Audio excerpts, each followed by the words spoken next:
James, can a Christian have multiple wives? No, a Christian cannot have multiple wives. In Matthew 19, Jesus, who is quoting Genesis, says that a man shall leave his mother and father, and the two shall become one flesh. In Corinthians, the Apostle Paul says that because of the temptation to sexual immorality, each man should have his own wife, and each wife should have her own husband. And then in Timothy and Titus, Paul says the qualification for a church leader is that he should be a one-woman man. Now, someone might say, well, that doesn't explicitly outlaw polygamy, but in the Christian mind it does, and you'll find very consistently throughout Christian history, since the beginning, polygamy has not been a Christian practice, but monogamy has been. Then what about Abraham, David, and Solomon?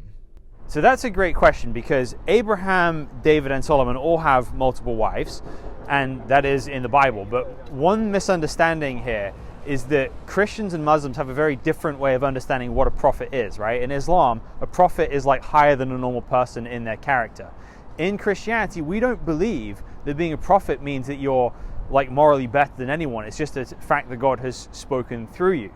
So Abraham does have more than one wife.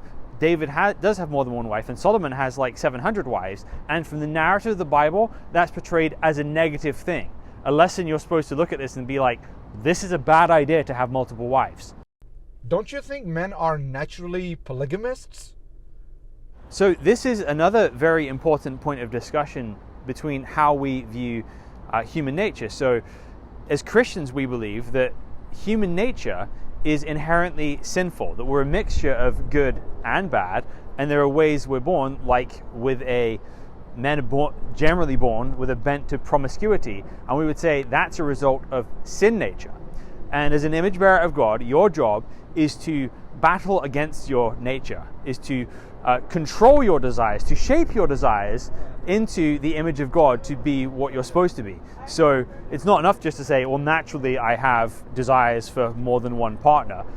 God's standard is one man, one woman, and you are to strive towards that standard. Jesus says that you control your mind, that you fight against lust in your mind and in your heart and strive for monogamy, and that striving for monogamy makes you a better man.